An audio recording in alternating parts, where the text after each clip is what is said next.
हमारे साथ हमारे इस कांगड़ा चंबा संसदीय क्षेत्र के सम्माननीय विधायक सांसद डॉक्टर राजीव भारद्वाज जी, हमारे ऑनरेबल एमएलए नूरपुर भाई रणवीर सिंह मिक्का जी, हमारे जिला के प्रेसिडेंट अध्यक्ष श्री रमेश राणा जी, भाई जगदेव जी, रीता दिमान, पूर्व में रही हमारी विधायिका, और आप पत्रकार मित्रों, पार्टी के हमारे अन्य पदाधिकारी,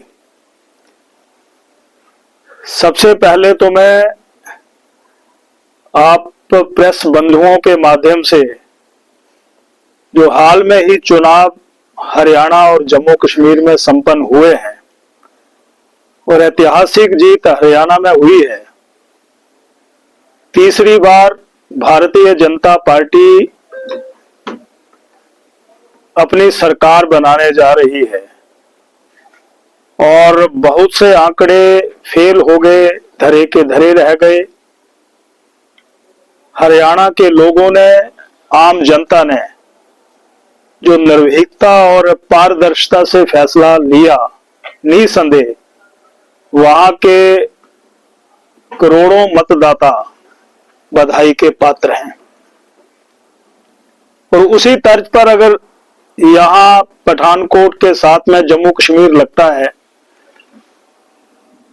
यहां पर भी जो भारतीय जनता पार्टी ने चुनावों में अपनी उपस्थिति दर्ज करवाई है और लोगों के दिलों और लोगों के बीच में अपनी जगह बनाई है, वहां पर भी हमारा मत प्रतिशत बढ़ा है। इसलिए जम्मू कश्मीर की जनता का भी मैं बहुत बहुत आभार प्रकट करना चाहता हूं। और विशेष करके जो इस देश के प्रधानमंत्री श्रद्धेय श्री नरेंद्र मोदी जी की जो प्रोग्रेसिव पॉलिसीज हैं, जिसके कारण आम जन, आम मतदाता ये कह रहा है कि अगर देश को दुनिया की उस पायदान पर, श्रेष्ठ पायदान पर खड़ा करना है तो वो सिर्फ और सिर्फ मोदी साहब की पॉलिसीज के द्वारा, नीतियों के द्वारा ही संभव हो सकता है। तो मैं प्रधानमंत्री जी को बहुत बधाई देना चाहता हूं और पार्टी के राष्ट्रीय अध्यक्ष श्री जगत प्रकाश नड्डा जी और जो केंद्रीय गृह मंत्री हैं श्री अमित शाह जी को अपनी ओर से बहुत बहुत बधाई और मुबारकबाद देना चाहता हूं। आपके माध्यम से मैं ये भी कहना चाहता हूं कि हिमाचल प्रदेश में जहां पर कांग्रेस की सरकार पूरी तरह से फेल हो चुकी है, चाहे हम नौजवान की बात करें, चाहे किसान की बात करें, चाहे बागवान की बात करें, चाहे महिला शक्ति की बात करें, चाहे हिमाचल प्रदेश में विकासात्मक कार्यों की बात करें, आज हिमाचल प्रदेश के लोग अपने आप को ठगा हुआ महसूस कर रहे हैं। हिमाचलियों की आवाज को दबाने की कोशिश हो रही है और जिन गारंटियों के कारण कांग्रेस की सरकार बनी थी, आज वो उन गारंटियों की पूरी तरह से हवा निकल चुकी है। ये आरोप लगाना कि केंद्र की सरकार हिमाचल प्रदेश को सहायता नहीं दे रही है, ये झूठे आरोप हैं। यानी गत वर्ष और इस वर्ष जो आपदा राहत की राशि केंद्र सरकार के द्वारा प्राप्त हुई थी, उसमें भी 140 करोड़ रुपया अनस्पेंड खर्च ही नहीं हो सका। यानी ये हिमाचल प्रदेश के इतिहास में पहली बार हुआ है कि कर्मचारियों को पहली तारीख को तनख्वाह या रिटायरियों को पेंशन नहीं मिली। यानी केंद्र सरकार अगर पैसा दे रही है तो मैं इतना ही कह सकता हूं कि उसके कारण कर्मचारियों का, सेवानिवृत्त कर्मचारियों का या जो समाज के तमाम लोग हैं उनका भला हो रहा है। अभी हाल में ही केंद्रीय करों का जो हिस्सा हिमाचल प्रदेश को मिलना था, उसकी राशि जारी हुई है। रेवेन्यू डेफिसिट की ग्रांट जो है वो हर महीने केंद्र सरकार दे रही है, सीआरएफ का पैसा यहां पर आ रहा है, पीएमजीएसवाई फेज 4 का पैसा आने वाला है। और उसी तर्ज पर मैं ये कह सकता हूं कि हिमाचल प्रदेश आगे बढ़ रहा है, परंतु कांग्रेस की सरकार पूरी तरह से विफल हो चुकी है। मैं एक बात आपके माध्यम से और कहना चाहता हूं कि आप पत्रकारों की आवाज को भी दबाने की कोशिश हो रही है। यह अघोषित इमरजेंसी हिमाचल प्रदेश में लग गई है। आप हिमाचलियों की आवाज को इलेक्ट्रॉनिक्स और प्रिंट मीडिया के माध्यम से उजागर करते हैं, आम जन की बात को देश दुनिया तक, प्रशासन, सरकारों तक पहुंचाते हैं। अभी हाल में ही सुखविंदर सिंह सुक्खू की सरकार ने धर्मशाला के पत्रकार के ऊपर एफआईआर लॉन्च की है। क्यों? वो तो अपनी बात रख रहे थे कि मिसमैनेजमेंट हुआ।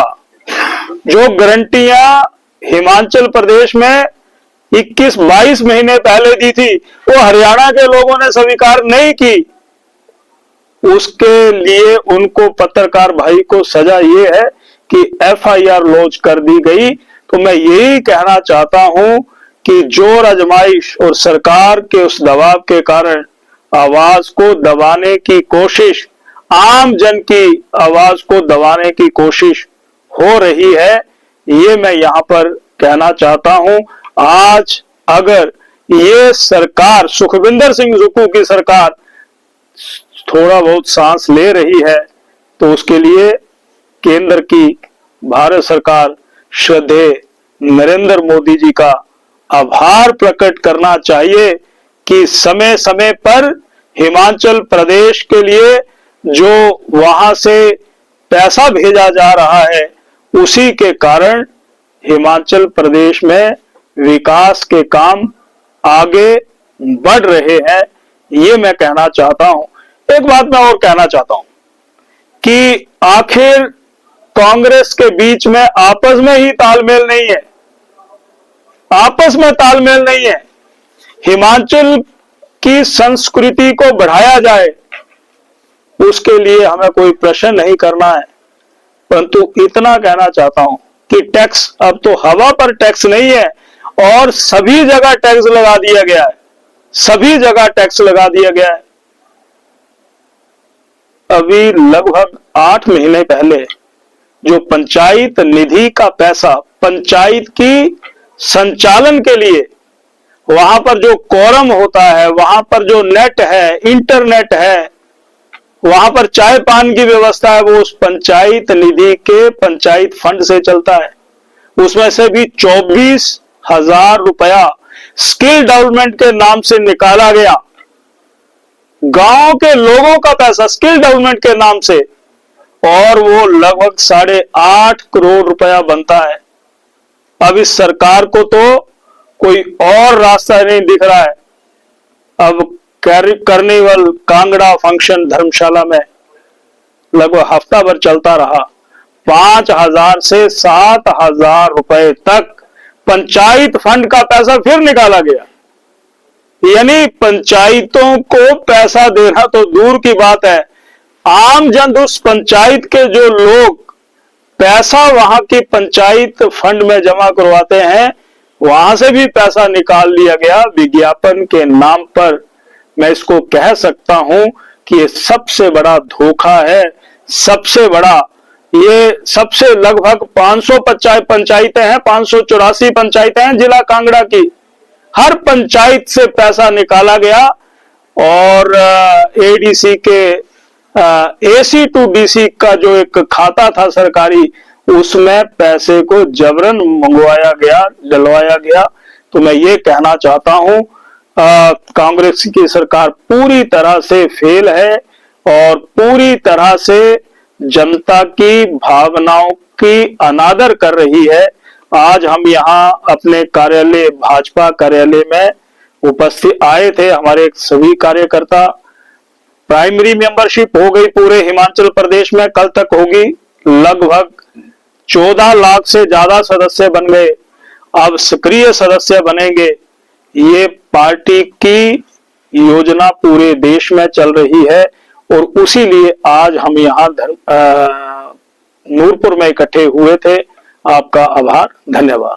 विपिन जी, अभी हाल ही में आपने भी सुना होगा, समाचार पत्रों में देखा होगा, अग्नि यूनिवर्सिटी में देशविरोधी नारेबाजी की गई है, पर अभी तक किसी भी पार्टी की तरफ से कोई बयानबाजी नहीं आई है। इसके बारे में क्या कहना चाहिए? मुझे अखबारों के माध्यम से ही पता चला है और वहां उस विश्वविद्यालय के जो बीसी हैं व अन्य अधिकारी हैं, उन्होंने प्रेस वार्ता की है, उसी माध्यम से चला है, पता जानकारी मिली है।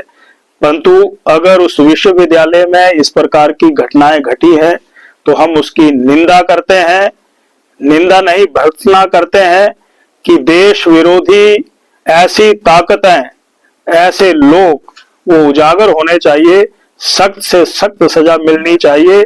मैं हिमाचल प्रदेश के लोगों का भी आभार प्रकट करना चाहता हूं कि ये पहली बार कुछ दिन पहले ही ये देखने को मिला कि यहाँ के लोग भी उन प्रवासी लोगों के खिलाफ खड़े हो गए हैं जो यहाँ पर आकर के शहरों में, गांवों में दिहाड़ी के नाम पर अपना काम निकाल रहे हैं और वो जिहादियों से कम नहीं है। हमने भी इसको विधानसभा में मुद्दा बना करके उठाया था और एक वेंडर पॉलिसी भी बनने के लिए ऐसी चर्चा हो रही है।